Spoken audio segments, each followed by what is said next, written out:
todos, profesor Carlos Lagos al habla, trayendo este nuevo videito para nivelación de estudios segundo ciclo con el tema de estadísticas, el muestreo y técnicas de conteo. Sin más preámbulo, vamos a ver qué tal. En la guía anterior de la semana pasada estuvimos trabajando con los conceptos de las tablas de distribución de frecuencia, por lo menos eso a modo general y su interpretación. Y ahora nos vamos a trasladar un poquito a otros conceptos estadísticos que son más bien teóricos. Bien, tal es el caso del muestreo y las técnicas de conteo. Bien, para poder revisar primero vamos a ver estos conceptos que están acá. Bien, yo ya les había adelantado, ¿cierto? Como definición general, que la estadística es la disciplina de la matemática que se encarga básicamente del estudio de los datos. Esto a través de la recopilación de los datos, la organización, la presentación y el análisis mismo, ¿ya? Y el objetivo es variado, ¿bien? Pero hoy día en general la estadística es muy importante como un elemento predictorio, ¿ya? Nos ayuda a tomar decisiones pensando en un futuro posible. Ya se utiliza mucho, por ejemplo, en la política, para ver cómo van los candidatos o los presidenciales que le llaman, ya que son las personas que podrían tener cierta presencia en las futuras votaciones. Se utiliza, por ejemplo, por las empresas para saber dónde es más conveniente poner una tienda, por ejemplo, un local, etcétera, ¿ya? Pero tiene mucho interés sobre las predicciones. Bien. Ahora, dentro de todos estos elementos que incluye la estadística, como el recopilar datos, el organizar, el presentar, ¿cierto? Esta parte es muy importante, que es la recopilación de los datos. Ya nosotros pasamos la semana pasada por la parte de lo que eran las tablas de distribución de frecuencia, que es una forma tanto de organizar los datos como de presentarlos. ¿Ya? Pero hoy día nos vamos a enfocar en esta, que es la de la recopilación de los datos. ¿Cómo obtengo los datos? ¿Ya? De mi estadística.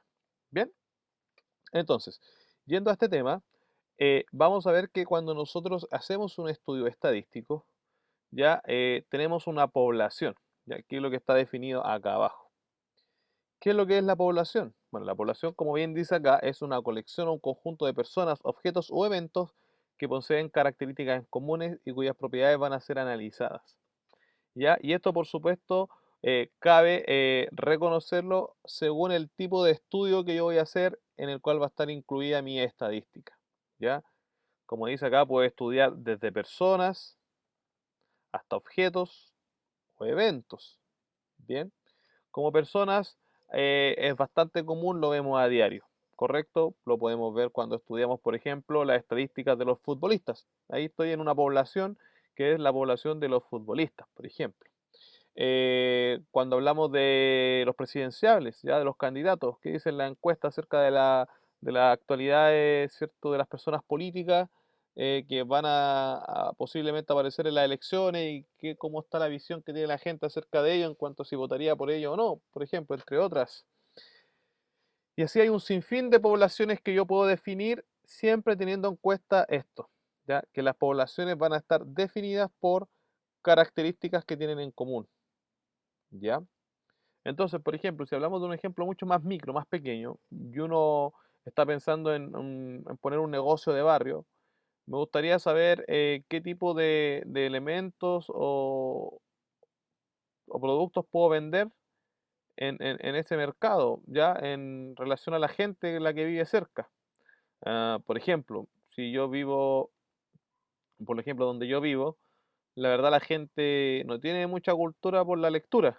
Entonces tal vez si yo pongo acá una librería en donde yo vivo, por ejemplo, quizás no vaya a ser un negocio, porque nadie me va a comprar libros.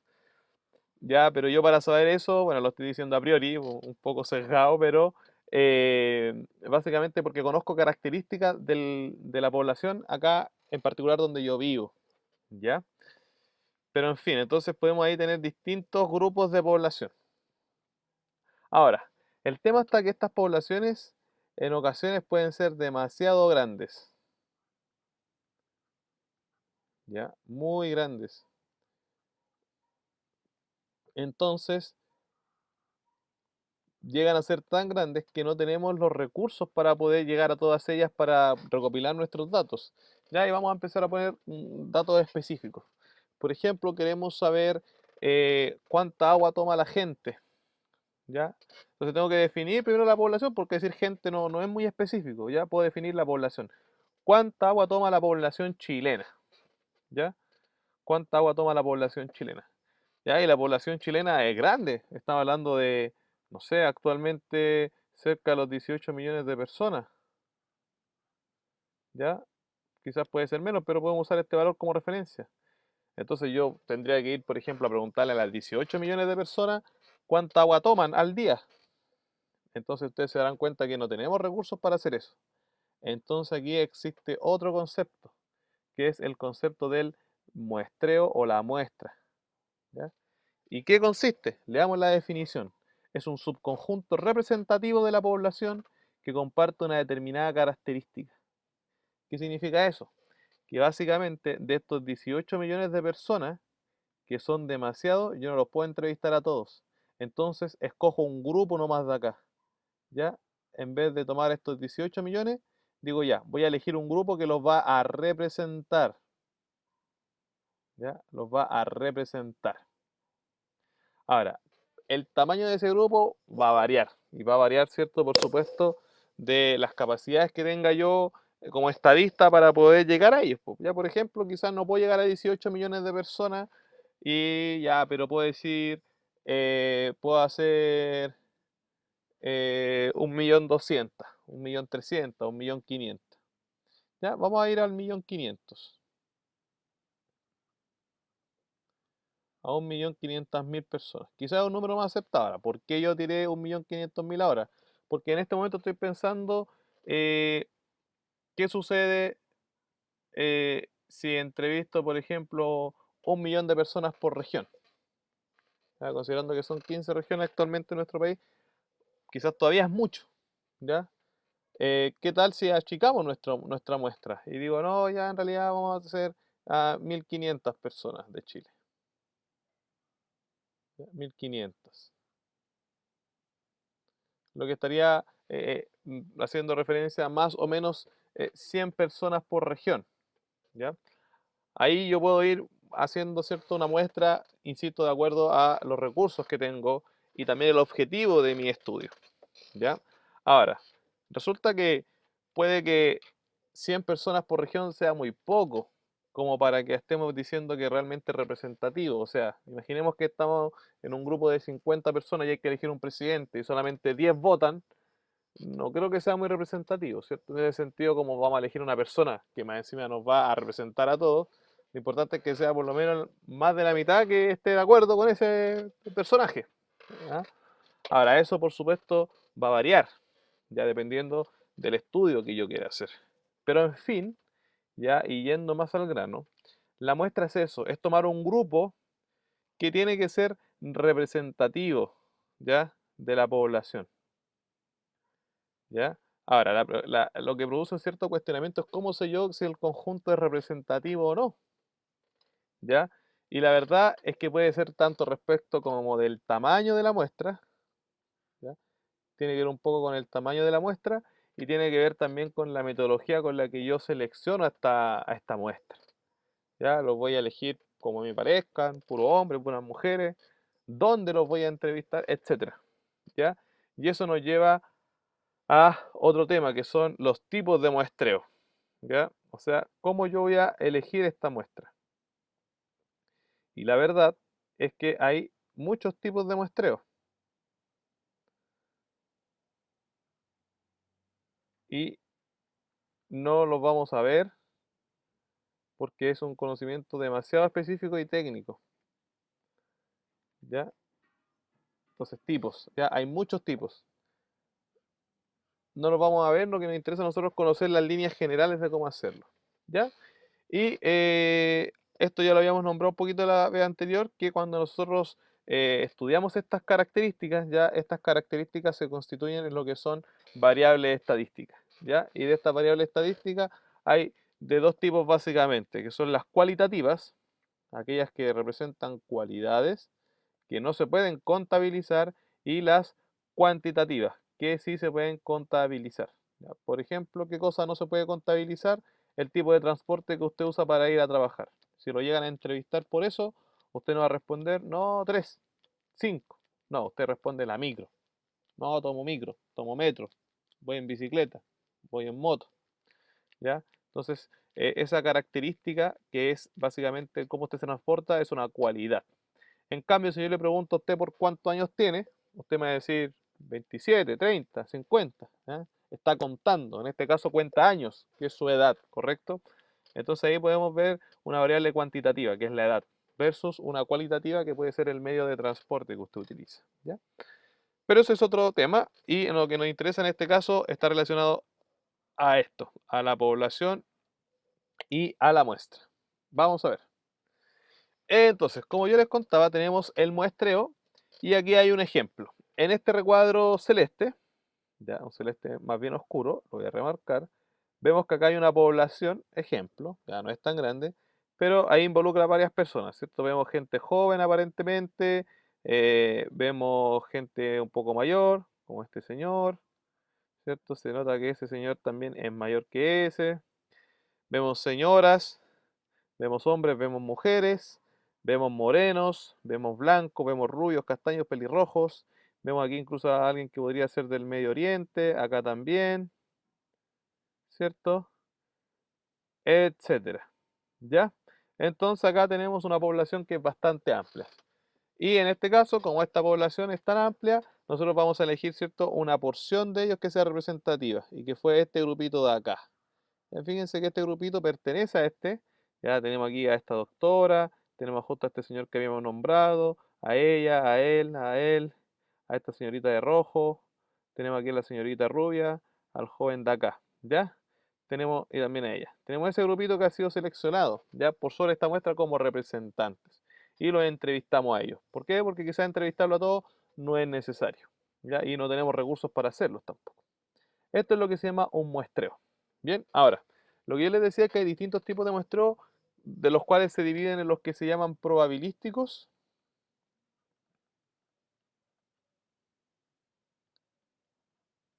ya que su mayor característica es que son al azar, y los no probabilísticos, ya que no son al azar. Ahora, ¿cuándo, por ejemplo, uno podría hacer un estudio no probabilístico? Una empresa, por ejemplo, que quiere tomar alguna decisión interna para sus propios usuarios. ¿Ya?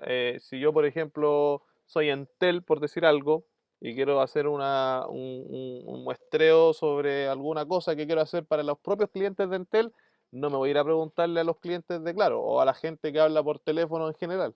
Me interesa, por ejemplo, la gente que está en mi compañía.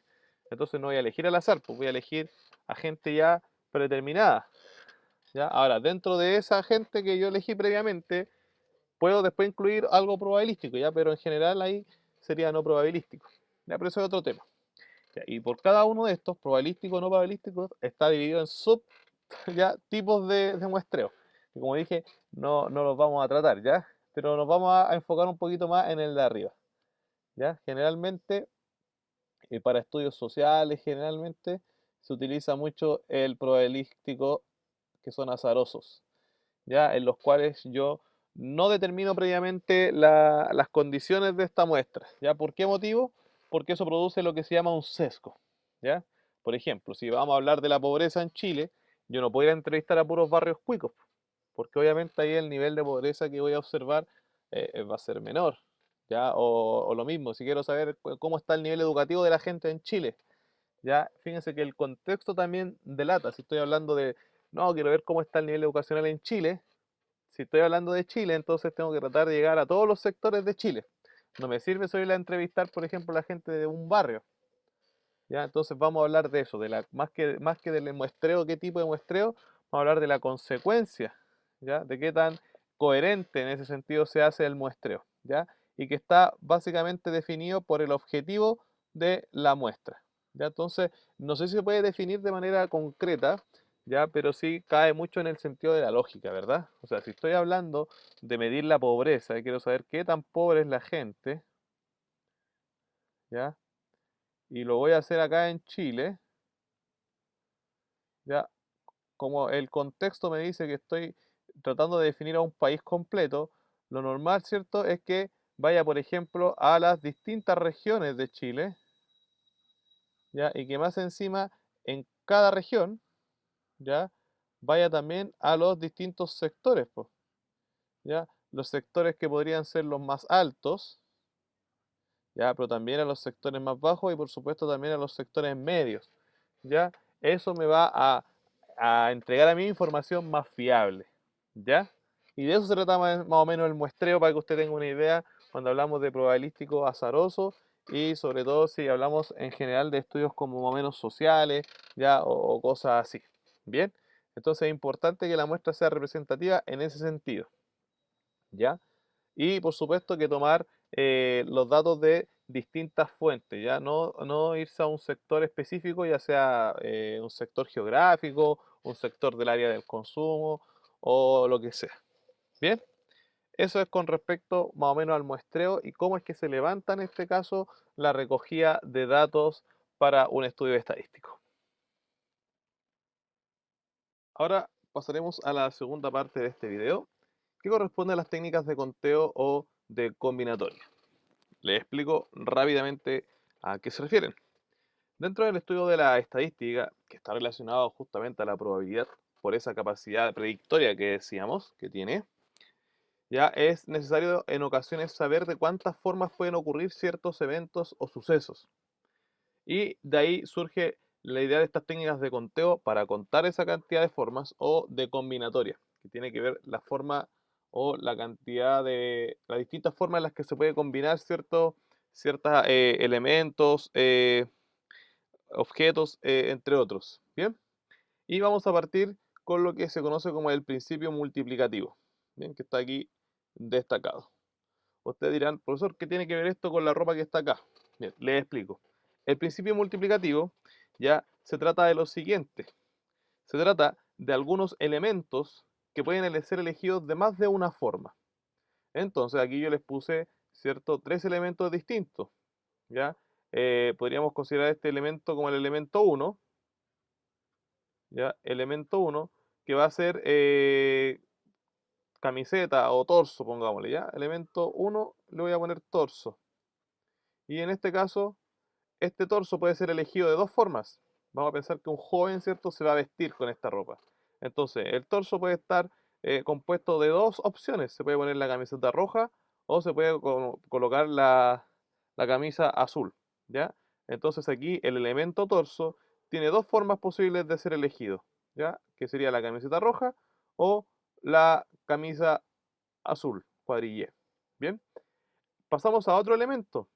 Ya no estamos eligiendo torso, estamos eligiendo pantalón. Entonces el elemento 2 sería pantalón.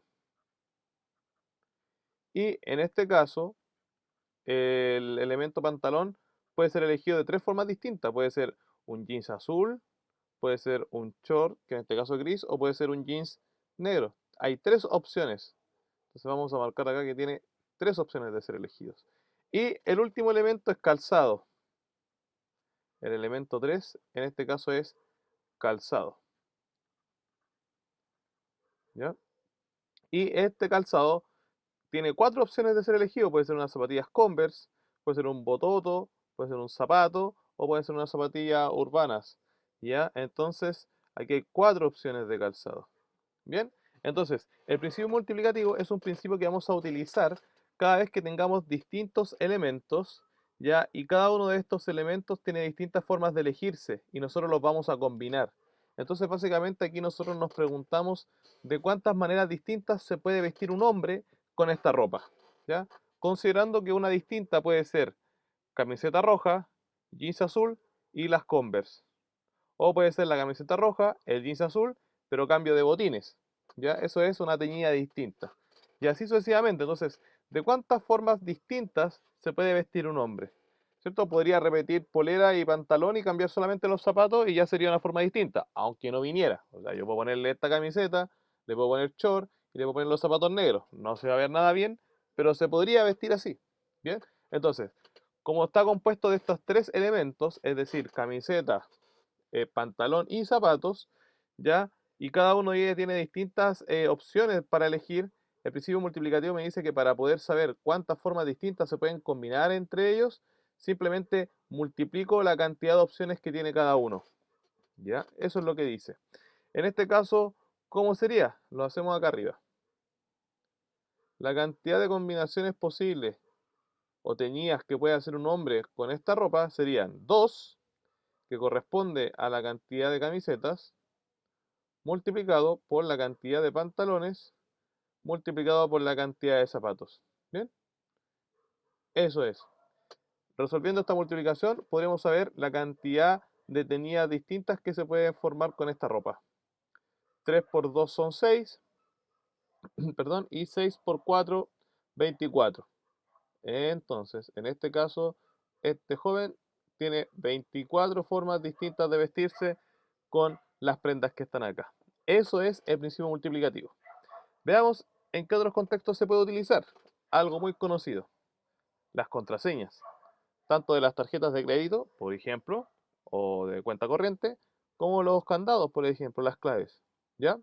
Aquí, por ejemplo, en el caso del candado, nosotros tenemos que elegir una clave que tiene 3 dígitos, y entonces podemos decir que cada uno de esos dígitos es uno de los elementos.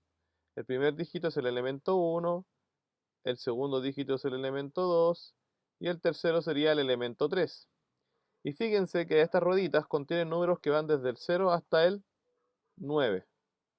Es decir, que cada dígito de la clave, cada uno de estos elementos tiene 10 opciones disponibles. Porque si contamos del 0 al 9 son 10. Entonces aquí el elemento 1 tiene 10 opciones para elegirse. El elemento 2 también cuenta con los numeritos del 0 al 9. Así que también tiene opciones para elegirse y lo mismo también el elemento 3. Así que si quiero saber cuántas claves distintas se pueden formar, simplemente multiplico 10 por 10 por 10. La cantidad de opciones de un elemento, la cantidad de opciones de otro, y así hasta completar los tres. Y en este caso, ¿cierto? Serían 1000 claves. ¿Ya? Se pueden hacer 1000 claves distintas en un candado que tiene opciones para 3 dígitos. ¿Cómo será en el caso de la tarjeta? Es la misma opción. Cada uno de estos elementos, que es un dígito de la clave, ¿ya? Tiene 10 opciones, porque también pueden ser números, ¿cierto? Desde el 0 al 9. O sea, aquí hay 10 opciones, acá hay 10 opciones, acá hay 10 opciones y acá hay 10 opciones. Porque uno puede repetir el número, o sea, si uno quiere poner la clave 1111, es poco segura, pero igual se puede. Ya, entonces para saber cuántas claves o combinaciones distintas se pueden formar, simplemente multiplico 10 por 10 por 10 y por 10. ¿Ya? Esto en este caso, ¿cierto? Me va a dar 10.000. ¿Ya? Hay 10.000 claves que se pueden formar con 4 dígitos. ¿Ya? Eso es el principio multiplicativo. ¿Ven? ¿En qué otros casos se utiliza? Por ejemplo, en los menús. ¿Ya? Si yo tengo una carta, voy a un restaurante, ¿cierto? Y por ejemplo, me ofrecen la entrada, que sería el primer elemento, y no sé, en la entrada hay 3 opciones, la opción 1, la opción 2 y la opción 3. Me ofrecen un fondo, y póngale que hay 2 fondos, no sé, carne, puré con papa, y, perdón, carne, ¿cierto? Con papas fritas, y el segundo es arroz con pollo. Y, por ejemplo, ensalada, y hay 3 ensaladas, o sea, hay lechuga, tomate y pepino. ¿Ya? Y le ofrecen postre también. ¿Ya? Postre que puede ser una jalea, por ejemplo, o una fruta. Entonces aquí uno puede decirte cuántos almuerzos distintos se pueden formar considerando la entrada, el fondo, la ensalada y el postre. Entonces aquí cada elemento o cada fase, ¿cierto? Tiene una cantidad de opciones. La entrada en este caso tiene 3 opciones, lo multiplico por, el fondo tiene 2 opciones, lo multiplico por, la ensalada tiene 3 opciones, esto lo multiplico por, el postre tiene 2 opciones. Entonces hago esta multiplicación y aquí podría obtener la cantidad de menús distintos, ¿cierto?, que puedo obtener. 3 por 2, 6, 3 por 2, 6 y 6 por 6, 36. Entonces son 36 menús distintos que se pueden hacer con esa variación. Ya, así funciona la combinatoria con respecto al principio multiplicativo. Pasamos a la siguiente, permutación y factorial. ¿Ya? ¿Qué es la permutación? ¿Qué es el factorial? Lo vamos a ver ahora. Primero vamos con el factorial. El factorial es una aplicación matemática, ¿ya?, que está definida como está aquí, como una n y con un signo de exclamación al lado. Bueno, la n va a representar a cualquier número, siempre y cuando ese número sea un número perteneciente a los naturales, es decir, del 1 hacia adelante y de forma entera, ¿ya? Y se pone con un signo de exclamación, como dije. ¿Y qué significa? Significa la multiplicación de todos los naturales, es decir, a partir del 1, 1 por 2, por 3, por 4, así, hasta llegar al valor del número n. Entonces, por ejemplo, si a mí me piden calcular el número 4 factorial, ¿qué significa? Significa que voy a multiplicar todos los números a partir del 1, 1 por el siguiente, que es 2, por 3 y por 4, y lo voy a hacer hasta llegar al número que me está indicando acá. Como aquí me pidieron el factorial del número 4, ¿cierto? Entonces solo llego hasta el 4 y lo calculo, ¿ya? 4 por 3 son 12, 12 por 2 24 y 24 por 1 es 24. Así que en este caso sería 24. Veamos otro caso. ¿Qué pasa si me piden, por ejemplo, el factorial del número 6? ¿Ya? Entonces voy multiplicando desde el 1 por 2, por 3, por 4, por 5 y hasta llegar al 6. ¿Ya? Por 5 y por 6. Hasta aquí nomás lo dejo. ¿Ya? Hasta donde me indica acá. Y ahora calculo cuánto da esto como resultado.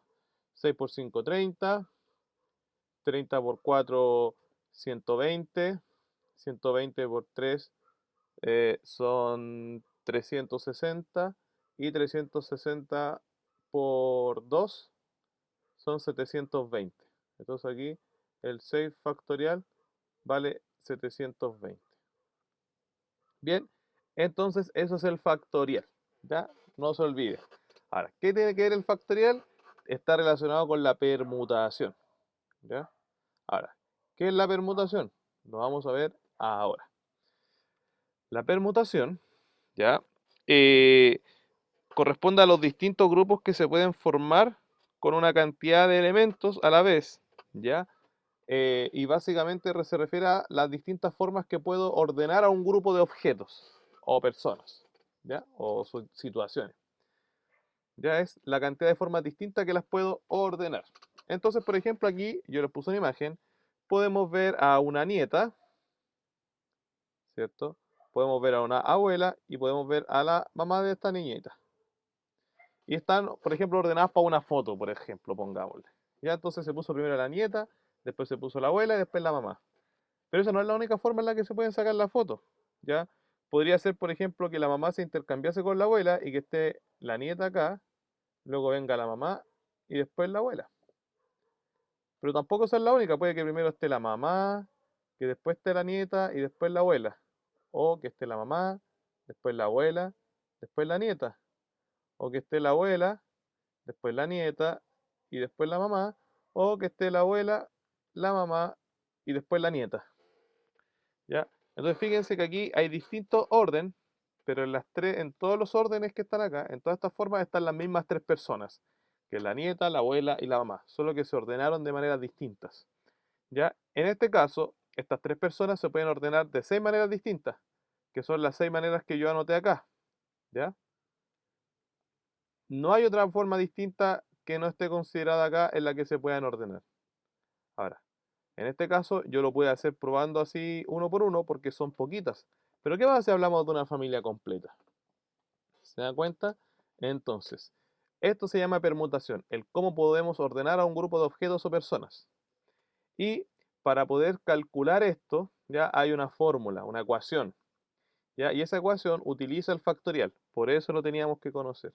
Ahora, ¿cómo se calcula una permutación? O lo que le llamamos nosotros en este caso una permutación simple sin repetición, porque cada elemento es único. Hay una única mamá, o la única mamá, o la persona mamá es una, única, la persona abuela es única y la persona nieta en este caso es única. En este caso, cuando los elementos son únicos, ya se puede calcular la cantidad de formas en que se ordenan con la cantidad de personas o elementos factorial. Es decir, simplemente lo calculamos con n factorial, ¿ya? Donde n viene a ser aquí la cantidad de personas o objetos que estén. O sea, en este caso sería 3 factorial. Si lo calculamos sería 1 por 2 y por 3, solo hasta el 3, porque indica 3. Y si calculo la multiplicación, 3 por 2, 6, 6 por 1, 6. Y me quedan 6, que son justamente las 6 formas que están acá abajo. ¿Se da cuenta? Ahora, si incluyésemos al papá, por ejemplo, de esta niña, ya cambiaría. Voy a poner aquí mis habilidades manuales. Vamos a imaginar que este es ya, el hermano mejor de la niña. ¿Ya? Ahí está el hermano de la niña que también se va a sumar a la foto. Entonces ahora hay un cuarto elemento. La cantidad de formas distintas en las que se podrían ordenar sería 4 factorial en ese caso. O sea, 1 por 2 por 3 por 4. ¿Ya? 3 por 2, 6, 6 por 1, 6 y 6 por 4, 24. Y habían 24 formas distintas.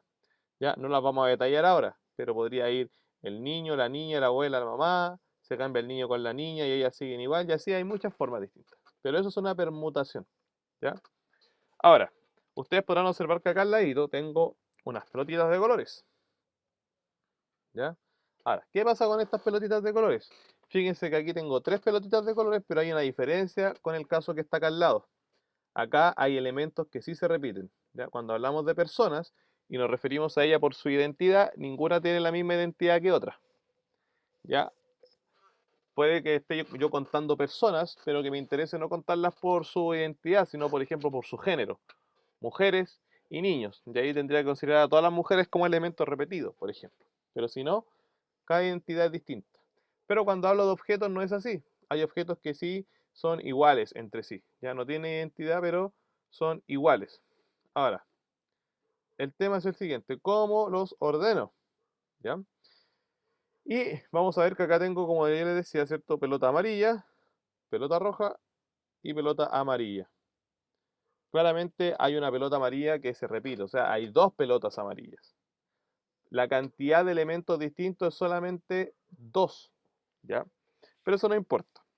¿Qué es lo que vamos a hacer para este caso? Vamos a hacer lo siguiente. Cuando tengo que ordenar elementos que están repetidos, vamos a utilizar una fórmula o ecuación que es la siguiente. Es n factorial, ¿ya?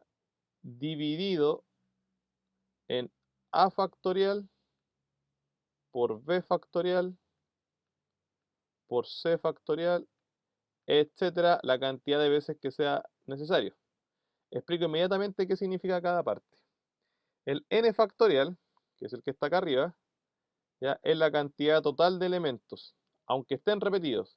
En este caso tengo una pelota, dos pelotas, tres pelotas. O sea que para este caso voy a poner arriba 3 factorial, porque son 3 elementos, aunque hayan algunos repetidos.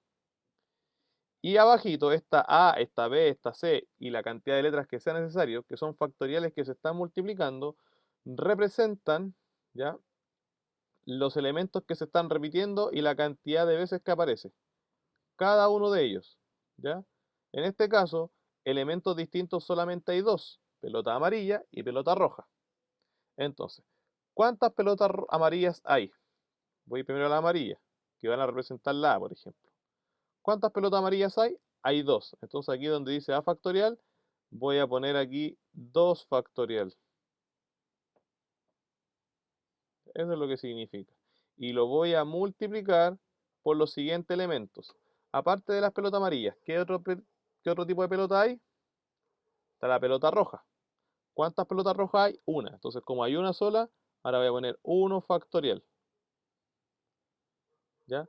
Ahora, como no hay ningún otro tipo de pelota de color, hasta aquí llego. Y si hubiesen más, puedo ir completando abajo por la cantidad de veces o de repeticiones que tiene cada elemento. ¿Ya? Ahora, si calculamos esto, nosotros podemos ver que 3 factorial, ya sabemos cuánto vale, lo tengo acá, 3 factorial vale 6, lo anoto, y abajo tengo que 2 factorial sería, lo voy a anotar aquí abajito, 2 factorial es 1 por 2, llego hasta el 2 y eso vale 2, y 1 factorial es 1. Así que abajo tengo 2 por 1, que básicamente es 2. Entonces la respuesta es 6 dividido en 2. Y 6 dividido en 2 es lo mismo que decir 3. Ahí, ¿correcto? Entonces al final, en este ejercicio, si yo lo calculo con la ecuación, ya sé que hay 3 formas distintas de ordenar estas pelotitas. Ya, vamos a ver cuáles serían esas 3 formas. Ya hay una, amarillo, rojo, amarillo. Pero yo puedo poner primero la amarilla, puedo poner después la amarilla y después la roja. Cosa que quede amarilla, amarilla, roja. O puedo partir con la roja, y si parto con la roja, después obviamente hay 2 amarillas después. Y ahí no hay más, porque si yo te cambio estas dos, quedan igual. Si yo pongo el rojo al medio, vuelve a ser como la primera, y si lo corro al último, vuelve a ser como la segunda. Ahí están las 3 formas distintas en las que puedo ordenar esas pelotitas. Bien, por supuesto que a mayor cantidad de elementos, ya mayor es la cantidad de formas distintas en las que las puedo ordenar. ¿Ya? Entonces, esto de acá es lo que llamamos una permutación sencilla. Ya lo vamos a anotar. Esta es una permutación simple o sencilla.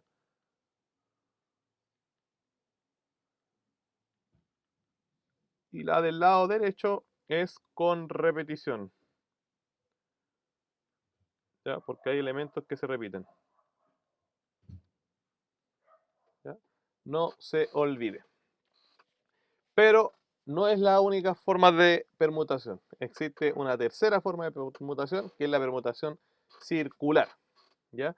Y esta es la que ocurre cuando los elementos están ordenados, pero ya no en una línea recta.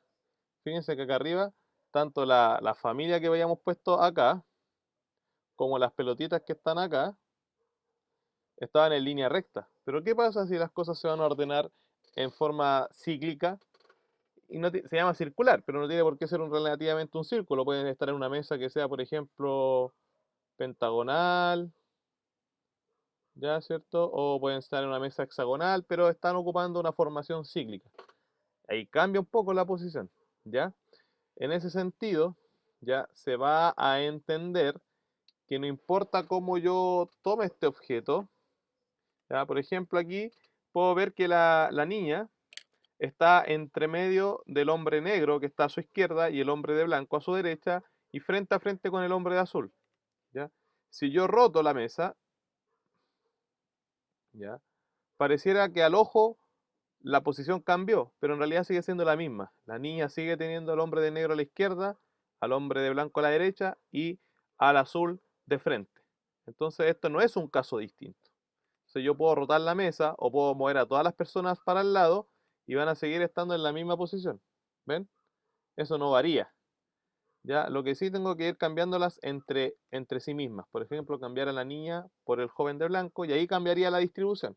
En fin, la fórmula para poder saber de cuántas formas distintas se pueden ordenar n elementos dentro de un ciclo, como este es el caso, ya está determinada de la siguiente manera. Es la cantidad de personas o elementos que están en el ciclo menos 1, ¿ya? Y a ese numerito que resulta le calculamos su factorial, ¿ya? Así sería. Entonces, en este caso específico, son 4 personas. Así que la n la reemplazo por el 4, le resto 1 y le calculo el factorial. 4 menos 1 es 3, así que me quedaría 3 factorial. Y 3 factorial ya sabemos que es 6. Es decir, hay 6 formas distintas en las cuales estas 4 personas se podrían sentar alrededor de esta mesa, ¿cierto? Cambiando a los que tienen al lado. Ahora, estas formas de ordenar no son las únicas que existen. Existen otro tipo, como las variaciones o las combinaciones. Pero serían harina de otro costal. Por lo tanto, hasta aquí dejaríamos el video el día de hoy. Espero que se haya comprendido. Estamos avanzando un poquito en complejidad en la materia, pero recuerde que ante todo puede hacer sus consultas a los correos de los profesores pertinentes o a través de los grupos de WhatsApp. Bien, espero que se estén cuidando. Les dejo un fuerte saludo y nos vemos en una próxima ocasión. Chao, chao.